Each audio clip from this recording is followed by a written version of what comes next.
ಎಲ್ಲೂ ಮಾತಾಡದೆ ಮೌನವಾಗಿರುವ ಜಿಟಿ ದೇವೇಗೌಡರು ಜೆಡಿಎಸ್ನಲ್ಲೇ ಉಳಿತಾರಾ ಅಥವಾ ಕಾಂಗ್ರೆಸ್ ಸೇರ್ತಾರಾ? ಹಾಗಾದ್ರೆ ಜಿಟಿ ದೇವೇಗೌಡರ ಮುಂದಿನ ಹೆಜ್ಜೆ ಏನು?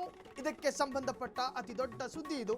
ಜಿಟಿಡಿ ಜೆಡಿಎಸ್ನಲ್ಲೇ ಉಳಿತಾರಾ ಅಥವಾ ಕಾಂಗ್ರೆಸ್ ಸೇರ್ತಾರಾ? ಎಚ್ಡಿಕೆಗೆ ಚಾಲೆಂಜ್ ಹಾಕಿದ್ದೋ ಕೌಂಟರ್ ಕೊಟ್ಟಿದ್ದೋ? 1.5 ವರ್ಷದಿಂದ ಎಚ್ಡಿಕೆ ಜೊತೆ ಮಾತಾಡಿಲ್ವಂತೆ ಜಿಟಿಡಿ.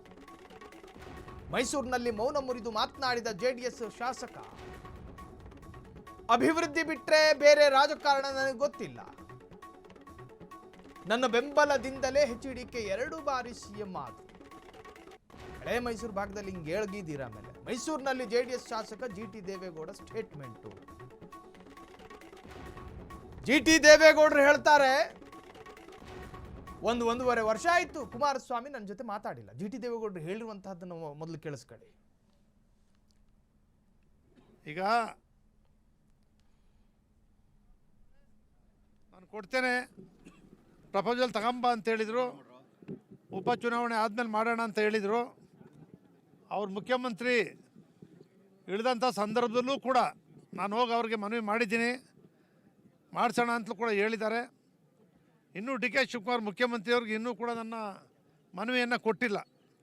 ಅವ್ರಿಗೆ ಯಾರೇ ಇರಲಿ, ಸರ್ಕಾರ ಯಾರೇ ಇರಲಿ, ಯಾರೇ ಮುಖ್ಯಮಂತ್ರಿಗಳಾಗಲಿ, ಈ ಕ್ಷೇತ್ರದ ಶಾಸಕನಾಗಿ ಈ ಕ್ಷೇತ್ರದ ಅಭಿವೃದ್ಧಿ ಕೆಲಸವನ್ನು ಮಾಡ್ತಕ್ಕಂಥದ್ದೇ ನನ್ನ ಗುರಿ. ನಿಮಗೆಲ್ಲರೂ ಕೂಡ ಗೊತ್ತಿದೆ. ನಾನು ಯಾವತ್ತೂ ಕೂಡ ಹೇಳ್ತೀನಿ, ನಾನು ರಾಜಕೀಯದ ಪ್ರಶ್ನೆ ಇಲ್ಲ. ಅಭಿವೃದ್ಧಿ ವಿಚಾರದಲ್ಲಿ ಎಲ್ಲ ಪಕ್ಷದವರು ಇರ್ತಾರೆ, ಯಾರೇ ಇರಲಿ, ಒಟ್ಟಾರೆ ಸಂಪೂರ್ಣವಾದಂಥ ಅಭಿವೃದ್ಧಿ ಮಾಡ್ತಕ್ಕಂಥದ್ದೇ ನನ್ನ ಕಾಯಕ, ನನ್ನ ಗುರಿ. ಅದನ್ನು ಮಾಡ್ತಾಯಿದ್ದೀನಿ. ಈಗ ಸಂಪೂರ್ಣವಾದ ಜನರು ಅಭಿವೃದ್ಧಿಗೆ ಬಂದಿದ್ದಾರೆ. ಅವರೆಲ್ಲರೂ ಬೆಂಬಲ ಕೊಡ್ತಾ ಇದ್ದಾರೆ. ಅವ್ರು ಹೇಳಿದ್ದಾರೆ, ನಮ್ಮ ಜನ ಹೇಳೋದಿಷ್ಟೇ, ನಮ್ಗೆ ಅದು ಇದು ಬೇಕಾಗಿಲ್ಲ, ನೀವು ಚುನಾವಣೆ ನಿಲ್ಲಬೇಕು ಈ ಸಾರಿ ನೀವು ನಿಲ್ಲಲೇಬೇಕು, ನಾವು ನಿಮ್ಮ ಜೊತೆ ಇರಲೇಬೇಕು ಅಂಥೇಳಿ ಪ್ರತಿಯೊಬ್ಬರೂ ಕೂಡ ಅವರೆಲ್ಲರೂ ಕೂಡ ಏಕೈಕ ಗುರಿಯನ್ನು ಇಟ್ಕೊಂಡಿದ್ದಾರೆ. ಅದು ಬಿಟ್ಟರೆ ರಾಜಕೀಯ ನಾನು ಯಾವುದು ಕೂಡ ನಿಮಗೆ ಗೊತ್ತು. ನಾನು ಮೊಬೈಲ್ ನೋಡೋಕ್ಕೆ ಬರೋಲ್ಲ, ಯಾರು ಫೋನ್ ಬರುತ್ತೆ ಆನ್ ಮಾಡೋದು. ಈ ಕಡೆಯಿಂದ ಮಾಡ್ಬೇಕಾದ್ರೆ ನಮ್ಮ ಪಿ ಎಗಳು ಮಾಡಿಕೊಡ್ತಾರೆ. ಅದ್ಯಾವ ಇನ್ಸ್ಟಾಗ್ರಾಮ್ ಆಗಲಿ, ಬೇರೆ ಬೇರೆ ಏನೂ ಕೂಡ ನನ್ನ ಮೊಬೈಲಲ್ಲಿ SMS ಆಗಲಿ, ಈ ಕಡೆಯಿಂದ ಮಾಡತಕ್ಕಂಥದ್ದು ಯಾವುದು ಕೂಡ ನನಗೆ ಮೊಬೈಲ್ ಆಪ್ರೇಟ್ ಮಾಡೋಕ್ಕೆ ಬರೋಲ್ಲ ಇವತ್ತು ಕೂಡ.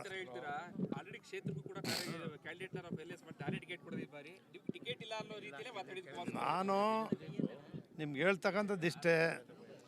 ಆವತ್ತೂ ಹೇಳಿದ್ದೀನಿ, ಇವತ್ತು ಹೇಳ್ತಾ ಇದ್ದೀನಿ, ನಾನು ಚಾಮುಂಡೇಶ್ವರಿ ಕ್ಷೇತ್ರ ಅಭಿವೃದ್ಧಿ ಬಿಟ್ಟರೆ ಚುನಾವಣೆ ಇನ್ನೂ 2 ವರ್ಷ ಇದೆ. ರಾಜಕೀಯ ಇವತ್ತು ಮಾತಾಡೋದು ಬೇಡ. ನಮ್ಮ ಗುರಿ ಅಭಿವೃದ್ಧಿ.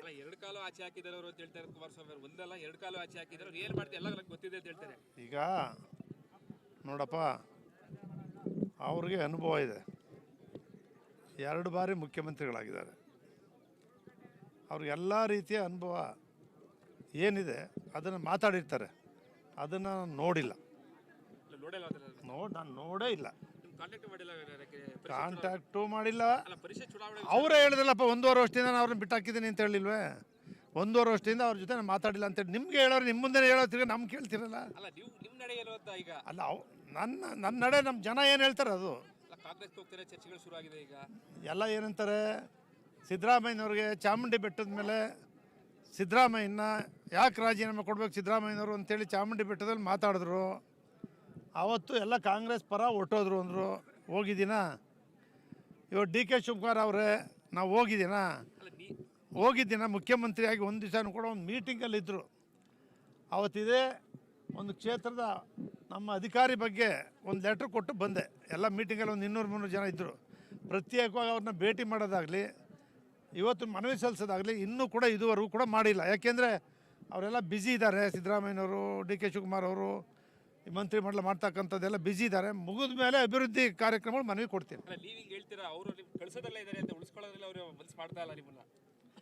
ನಾನು ನಿಮ್ಗೆ ಹೇಳಿದ್ನಲ್ಲಪ್ಪ, ನಾನು ಹೇಳೋದಿಷ್ಟೇ, ಅವ್ರಿಗೆ ರಾಜ್ಯದಲ್ಲಿ ಪಕ್ಷ ಕಟ್ಟಲಿಕ್ಕೆ ಶಕ್ತಿಯುತವಾದಂಥ ಕಟ್ಟಲೇಬೇಕಲ್ಲ.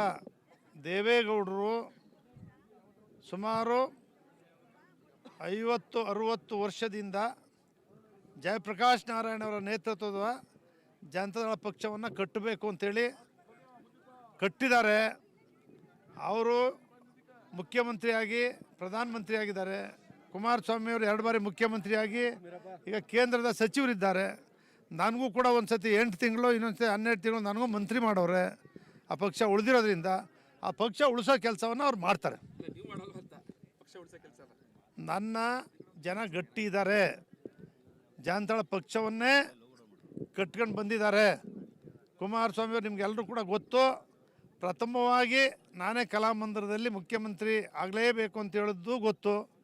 ಕುಮಾರ ಪರ್ವ ಮಾಡೋದು ಚಾಮುಂಡೇಶ್ವರಿ ಕ್ಷೇತ್ರದ ಜನ ಮಾತ್ರ, ಇನ್ನೊಂದು ಕ್ಷೇತ್ರದಿಂದ ಯಾರೂ ಕೂಡ ಬಂದಿರಲಿಲ್ಲ. ಕುಮಾರ ಪರ್ವನೂ ಮಾಡಿದ್ದಾರೆ. ಚಾಮುಂಡೇಶ್ವರಿ ಆಶೀರ್ವಾದ, ಜನರ ಈ ಚಾಮುಂಡೇಶ್ವರಿ ಕ್ಷೇತ್ರದ ಬೆಂಬಲ ನನ್ನ ಬೆಂಬಲದಿಂದನೇ ಅವರು 2 ಬಾರಿನೂ ಕೂಡ ಮುಖ್ಯಮಂತ್ರಿ ಆಗಿದ್ದಾರೆ. ಅದು ನಿಮಗೂ ಗೊತ್ತು, ಅವ್ರಿಗೂ ಗೊತ್ತು.